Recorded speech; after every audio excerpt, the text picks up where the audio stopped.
That was just awful water drinking skills. You've just spilled that all over my carpet. He's making me drink water out of a goblet in the shape of a skull. It's not the easiest thing to drink out of. Watch this, right? Look. No one else can see this, just me. Yeah, but not a single drop was spilled. Oh, you know, you made me feel like a fool. Yep.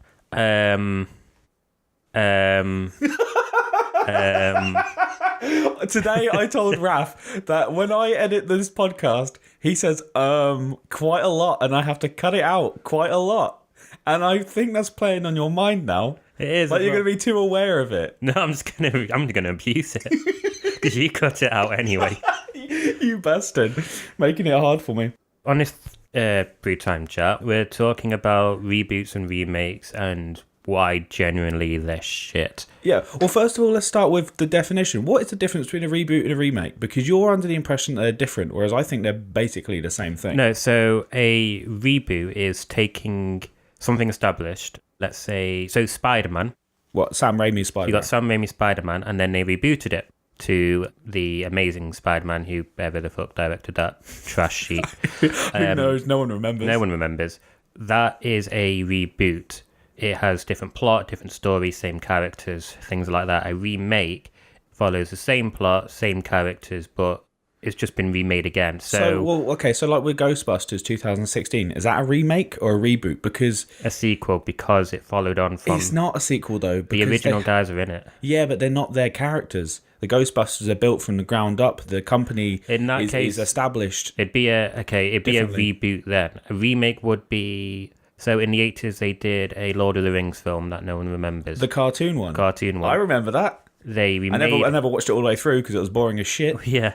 They remade it to Sam Jackson's one. Peter Jackson. Yo, hobbit, motherfucker. So that's generally the difference. Just a reboot is they just take the characters and put them in a new setting under new actors and everything else, and a remake is they do it beat for beat. I don't know, and maybe I'm just being thick, but in my head I can't separate the two concepts. It just seems that this is all what Hollywood does these days. It's either sequels or prequels or reboots. Yeah, they're not doing anything original. I mean, do you want my hot take on it that no one else clearly has an opinion of? It's because they're playing it safe. Like, they know that... I don't think anyone doesn't think they're playing it safe. I was joking. Everyone already knows this, but recognisable brands sell. And let's look with the Death Note one, the Netflix one, right? Everyone knew what everyone in the anime circles knew what Death Note was, but it had no passion behind it. You're talking about the Netflix film? Yeah, that one. The thing with that is that's what Netflix are doing at the moment. They're making a lot of... They've done Bleach. They've obviously done... Bleach? Yeah, they did a live action of Bleach, a film. Did they? Yeah. Are you sure? Came about a month ago. Well, it wasn't great. Who was in it? Don't know, it's a load of Japanese actors. Oh, it's a Japanese... Right, okay. Well, I thought you meant like an American version. No. But this is happening recently. So they've done, obviously, the Death Note. They've done Bleach. They've done Attack on Titan as a live action. I don't... Full Metal Alchemist. I kind of give Japanese remakes or live actions a little bit of leeway. I'm talking more like the cynical Hollywood cash grab remakes. So you're talking... I'm talking Ghostbusters. Jumanji. Jumanji was good, though. Well, it wasn't like the original. They changed it enough that... Right, so Jumanji... I want to do a full episode on Jumanji, but I'll give you a quick sort of overhaul, I guess. The whole horror of Jumanji was the mystery within the actual game itself. Yeah. You never saw Jumanji. You only heard the stories that Robin Williams told you about it, about how horrific it was and how nightmarish it was. Yeah. And that this world is bleeding into ours. That was the intriguing part of it. Now with this one, with the new one, the sequel, they go into Jumanji. And it looks like the island from Lost. And there's people in it. It was a fun film. It was a funny film. It was a straight comedy, basically. It was a fun film about guys that got sucked into a video game. If they had just made a film about that and called it something else, I would have not had a problem with it. But it's because they tried to bank on the name of Jumanji because people knew it. A lot of mediums do that. Look, video games are the worst for it. Okay. Assassin's Creed. I don't know if you've played the Assassin's Creed series. Well, they do adaptations in different time eras, don't they? They did Black Flag, which was a pirate game. Didn't need to be an Assassin's Creed game. They could have just... but they sold it on... You said that about the Greek one, the most recent one. You said it was like a different IP or whatever. It is essentially They're different IPs, but they hold on to the Assassin's Creed brand to sell money now. This is what Jumanji does. This is what all these other films does. Jumanji is a bit weird though, because I don't think it's neither a reboot or a remake. Well, it is okay. So It's more of a reimagining. well, yeah, I would say that it's like a soft reboot. Yeah. It's like Jurassic World, where it's basically this first one again Yeah. for the next generation, because they make it clear that it follows on. It's just as a sequel to what the original would be. It's nothing like it. It's not remotely like it. It's more like Tron. It's a bastard child of the original. That's what it is. So you think it is bad in the sense that it didn't have to be called Jumanji? Yes.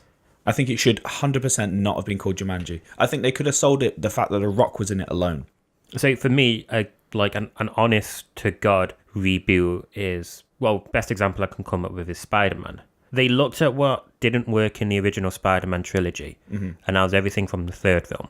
The first two films are universally praised as being good. Everyone thinks Batman kickstarted the whole superhero thing, but I think it was Spider-Man originally. Dark Knight, you mean? Yeah.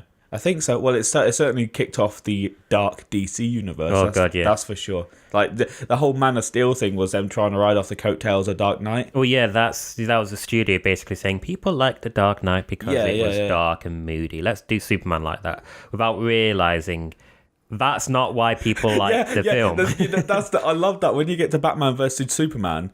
Batman and a dark Superman, they don't work. No, they don't work. Because you need the contrast of "Hello, citizen" and "I'm Batman." Yeah. But when you got "I'm Batman" and you've got "I'm Superman," it doesn't work. So, I mean, they tried to rectify that in the Justice League by making Superman more. But it's so forced and horribly forced. It's like, you want to know what's even more of an insult than DC? Because at least you know that DC are making these movies in a bitter attempt to rival Marvel. Yeah. The Dark Universe by Universal Studios. The cinematic monster universes. Frankenstein, The Mummy. I haven't seen any of that. Oh my God, it's the most blatant Yeah, but thing. It failed already, didn't it? Yeah, well, they did one called Dracula Untold that came out like 2014. Yeah, but that wasn't a part of the Dark Universe. Originally it was, but then when they realised that it sucked, they decided to retroactively remove it. And then they made The Mummy, which sucked again. Oh my God, what was...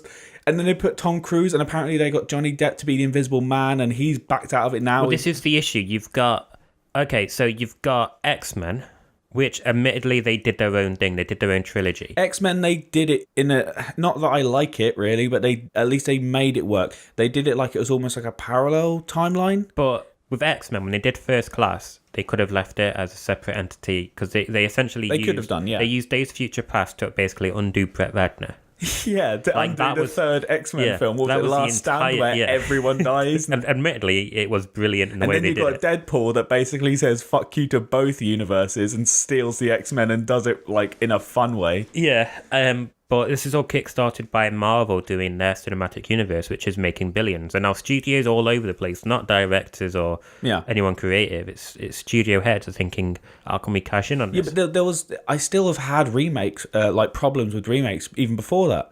Like, I think it was in 2004. They did a remake of Charlie and the Chocolate Factory. Oh, yeah. That fucking sucked. There was no point of that.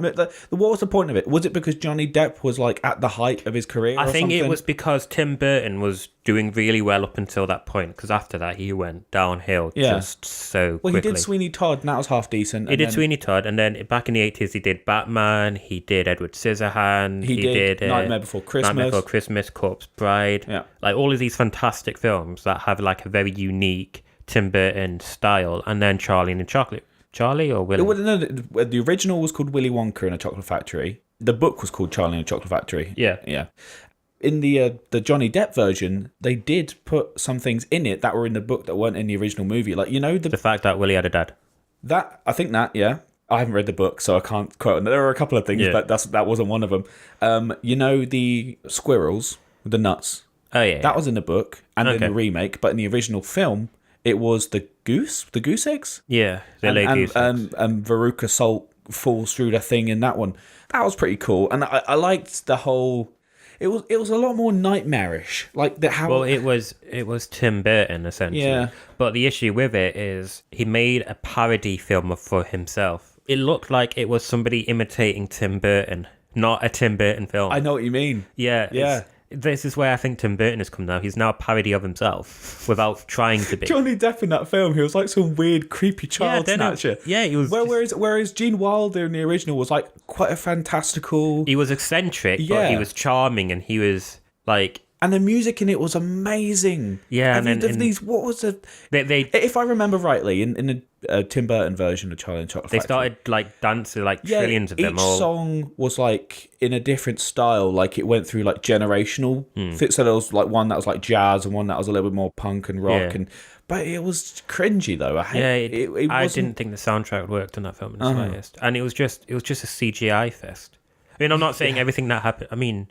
Was it all set in the original? The Gene Wilder one? Pretty sure it must have been. I think the only thing that was really CGI was the boat bit. And apparently they got genuine reactions from the cast because they didn't tell them they were going to do that. The cast had no idea what was going on. They just started showing them really crazy shit. And one of them threw up.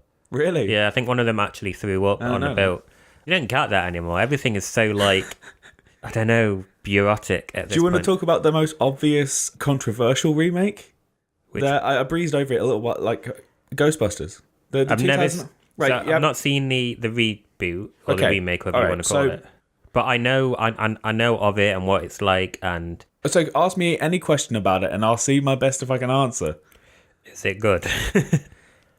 No, it's like an Adam Sandler comedy. It's like a lowest common denominator comedy. Well, the reason I haven't watched it and the reason why I think it looks bad is because the characters don't look like their characters. They look like their archetypes. Yes, that is exactly. So you've got sassy black funny woman. She was the best part of it. Incredibly so. It was weird. The trailer made her look like she was going to be the worst part of it, but in the actual film, she was the best part of it. She was the most real person. Like everyone else is like so forced in it. The actresses in it, I forget all of their names. They're okay. They're all like Saturday Night Live presenters, and they're good. You've got Chris Hemsworth in there. Chris Hemsworth plays as a retard. He plays. I'm not joking about that. I'm not trying to be derogatory. He plays as a retard. He is like retarded. I don't know how to put it. He's like, okay, every single. I don't know whether this was done purposefully or I can take a joke. It's fine. But every man in that film was either an idiot or evil, like purposefully. Yeah. And right at the end of the film, just to like give men the middle finger, they shoot the big knockoff Stay Puft Marshmallow Ghost in the dick, and he falls over like in the crotch shot. And I don't care about that, but I didn't even really notice it at first until someone pointed it out to me. I was like, oh. But they obviously did that on purpose. And I don't know the whole thing with this one, and they marketed it like this, and people were talking like this, was that it was a feminist film, and it was taking these male characters and womanizing it all up. But that doesn't work, though. I mean, the whole idea of, like, the idea behind feminism is equality, not it's our turn now, revenge. If they wanted a real equal film, they should have had half men, half women. I think that... this isn't a subject. I mean, we're not going to be talking about feminism. It doesn't bother me whether it's all women or not. What bothers me is whether it's a good film or not. The script was fucking terrible because there wasn't much of it. It was all ad-lib. You can't make an ad-lib Ghostbusters film. The script is everything. Well, you could, because that's what's his name did. The main guy. Bill Murray. Yeah. Bill Murray ad-libbed most of his lines in it. He didn't. He did. He didn't. He did. Okay, well... everyone else didn't, but... I mean, to be fair, so you got Egon, who was like the smart one. Yeah. He was like a socially inept, almost autistic kind of fella. But he came through quite well. Yeah. And then you've got... but then you've got the blonde version of him. This is the thing with the Ghostbusters remake. It's like the female Egon Spangler. And it's just like, you don't want that. You want her to be her. Well, that's the issue I have when they change a established character and either make them female or male or black or white, is that they're not making a strong... female character, a strong male character, a strong black character, a strong white character. They're just taking a strong, already established character. Mm-hmm. And, okay, look at Thor. Yeah. In the comics, they turned Thor female, and they turned Iron Man female. I don't understand. I can't think of anything more patronising than saying that they can't be good as their own characters. We have to ape off the existence of one because he's already doing well. Yeah, we haven't made a strong female character. We've made the female version, and I don't think that's more patronising to me. That's got to be patronising to women. It's got to be. I can't see anything they're saying, you know what? You're so pathetic and useless, we're going to help you out. Not that, it's we can't write a strong female character. Or that, yeah. That. I mean, look at Wonder Woman. Uh-huh. An absolutely fantastically written, universally loved, especially after the film came out. Yeah. And she's the big three out of Batman, Superman, and Wonder Woman. Of course, yeah. So if they made a male version of that character, not that they need to because they have Superman and Batman. Well, it'd be Hercules, but yeah. Yeah, but it would... No, it'd be He-Man, really. He-Man, yeah. But it'd be universally despised because you don't need to just don't make the male version of that character. Just make a strong male character. Make a strong female character. Make a strong black character. We don't really get proper serious on this show when it comes to politics, but when it comes to the remakes in Hollywood, you kind of it's kind of unavoidable because it's got to the point now that they couldn't organically make a film with a strong female character because you've got people saying, "Oh, it's an agenda." Yeah. Sometimes it's not. Sometimes they just put it in. Like with Doctor Who, right? Yeah. When they made a female Doctor Who, it's not a remake; it's a straight sequel. 13 Doctors in, or technically 14 if you're including John Hurt's War Doctor. Yeah. I'm pretty sure it's 14 anyway. They did some bullshit to explain away the whole... So she's become a woman. Yeah. But I've been watching it, and I was cynical at first because I thought, for God's sake, with Stephen Moffat, he kept pushing very, very obvious political messages in his... But they got a new team of writers now, and the fact that she's female is completely inconsequential. They don't even bring it up. But then that's a good... I know. But... I mean, to be fair, Doctor Who's done it well because they introduced the Master as a female called the Mistress. Missy. Missy. She was brilliant in it. I thought she was going to be shit at first. Oh no, I love her. I got used to it. I think she's a bit over the top, but then again, it works for the TV show. But because when I first started watching Doctor Who, it was with Christopher Eccleston when it was quite serious and believable. Yeah. But then if you look back at the 60s Doctor Who, it's quite camp and... Well, it is. It was always jokey anyway. It was always a kid show. So it's kind of come back to its roots in a way, and a lot of people don't realise this is how it's kind of always been. There was other one that you wanted to mention, the watered down, gratuitous, violent movie. Yeah. So what was it? The 80s that RoboCop came out. Yeah. So when RoboCop came out, it was an 18. It was violent as shit. That was the best part of it, just the over the top. Well, the opening when he's getting himself blown up. You have 10 seconds to comply. Yeah, it was insane. Remember that bit on the table? Yeah, and everyone's going crazy. And then with this one, what do they do? Because I refuse to watch this movie. Kind of follows the same beats, but it's a 12. It plays it very safe. Instead of... It's a fucking 12. Yeah, it's a 12. So there's no blood in it. It's basically the same It's not plot. RoboCop then? Well, it is technically, but it's like RoboCop for kids. Who the fuck wants to see that? No one, because it didn't make a lot of money. But clearly, and they changed this. Didn't they do I'm gonna fact check how much money it made. Hold on. Probably not much. While you're doing that, I think from what I remember. Wow. Okay, I was wrong. It made a lot. So it was. It's because people probably went in without having researched it. The original RoboCop made a lot. The original RoboCop was made on a budget of 13 million. Mm-hmm. How much did it make? 53 million at the box office. Fucking hell! All right. So what about the new one? Oh wow! So the budget of the remake was 100 million as opposed to 13. Christ. I don't know what inflation is. I assume a lot. Yeah. So the remake made 242 million. Right. So it only doubled its money, whereas the original its money by 5 times as much. Okay. I mean, the critical reception was very, very poor. Well, of course it was. They took the costume first of all. From what I remember in the trailer, he looked like he was wearing a silver suit. As a prototype, and then when he actually became RoboCop, they turned him black for some reason and made him look like he was wearing a Tron costume. The suit looked okay, to be fair. It didn't look bad. There was no reason for it. It didn't add anything new. It didn't. Usually, if you want to do a reboot or a remake, you want to add your own twist. Maybe they're just trying to separate it, I guess. But it just kind of felt like RoboCop is old, so not a lot of people see it. Let's release RoboCop, make it a 12, so it was viewed by more people. Bearing in mind, RoboCop came out, it was an 18.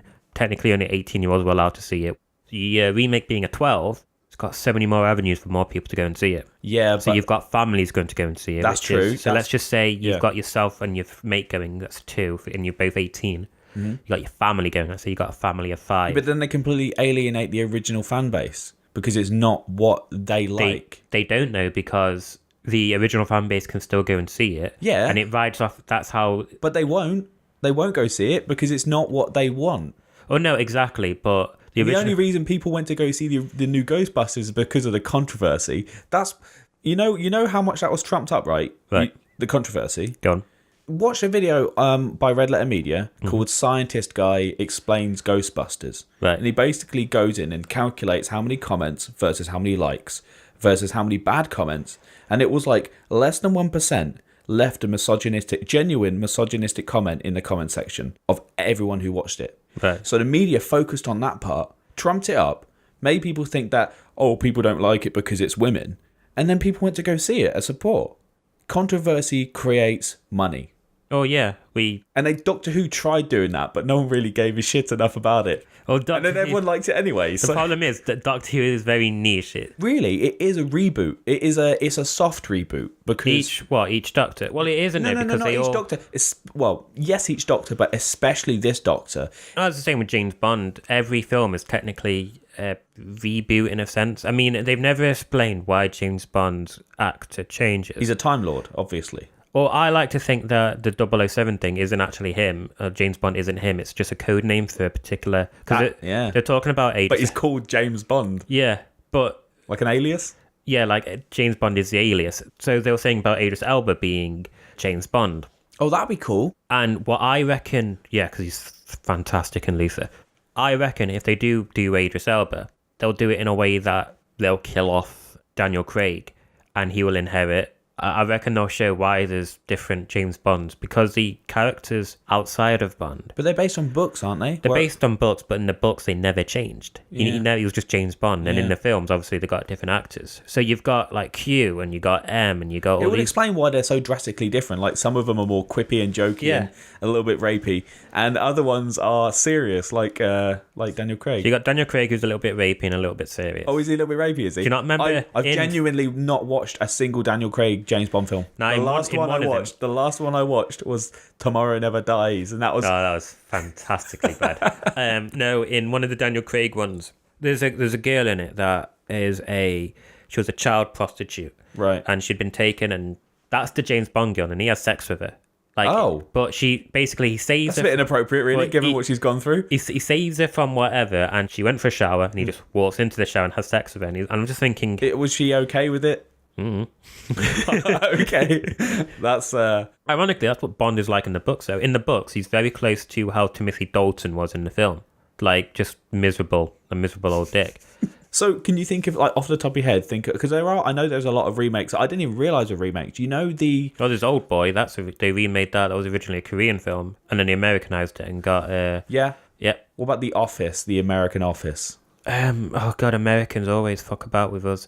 The American Office is meant to be better than... I've not seen the US Office. I've only seen the UK Office. Mm-hmm. Apparently the US Office is better. They remade Shameless, which Shameless. They did Skins as well. They did Skins. They did In-Betweeners. Oh my Christ, that didn't last past one season. No, okay, I can top that one season. Oh god. They remade The IT Crowd, and it lasted one pilot episode. It was a shot-for-shot remake of the pilot episode that the UK had, and it had, don't know what his name is, the one with the afro, the one that isn't Irish. I know who you mean, but I forget his name. Yeah, they had him in it, and the guy that was in Community. Anyway, this was so bad. They had the same script. It just wasn't good. There's a great analysis video that I watched on YouTube about the In-Betweeners. Yeah. And it basically shows how... Not Americans, but whoever made this American remake, they have no concept of how English humour works in terms of pacing. Yeah. And it's like they don't this is a problem with Ghostbusters as well. They make jokes, but they don't give enough time for it to sink in. Yeah. They have to jump, and it's the next joke. Well, that's American comedy. If you watch American comedy, it's very quick, it's very rapid. But it doesn't work when they're using English sources. No, it doesn't, and it never does. Apart from The Office, where apparently with the US Office, again, it's all based around awkward. I watched most of the US Office. Yeah. I caught up to like season 8, but it was still coming out at the time. Yeah. They did 9 seasons. I remember watching it and I was loving it. It was brilliant. The first season is only 6 episodes because the original UK is only 6 episodes per season. But aside from that, it kind of became its own thing. By the end of it, it wasn't like the original Well, Office that's what at all. a lot of people said. It said the first season or two was very much the UK version. But Have then you seen Parks and Recreation? No. No. Have you seen Brooklyn Nine-Nine? Yeah. We already know you've seen it. We talked about it last Brew Time Chat, I think. It's like that. But Brooklyn Nine, they film it in the same sort of way. Yeah. But Brooklyn Nine-Nine, it's just a TV show. Past season 2, you can't compare it to the original UK Office. Well, that's good then, because like I said, a lot of what the Americans do is they'll take a British comedy or a British whatever, it's Shameless. I'm surprised they haven't done more like Blackadder or Doctor Who. They did Sherlock. They did an American Sherlock. Yeah, they did, didn't they? And that was tragic. I think if they tried doing Doctor Who, it would just... Doctor Who. It would just oh my god. Doctor what? What would they do? They didn't have police boxes. What would they use instead if they did it in America? I don't know, like a donut. Now, what would I don't know what Americans have. No, they have phone booths. Superman uses. They use a Superman phone booth. They don't have police boxes or a different. You know what a police box was used for, right? Yeah, basically it was. It was like a little mini holding cell for criminals, so you could self-arrest them until the police got there. Yeah, but they don't have that anymore. I don't know what. I don't think they've ever had anything that's similar, did they? Well, what were they called? The toilet things. Like a porta potty. Yeah. They could use that. Dr. Pooh. I think we should end it there. Okay.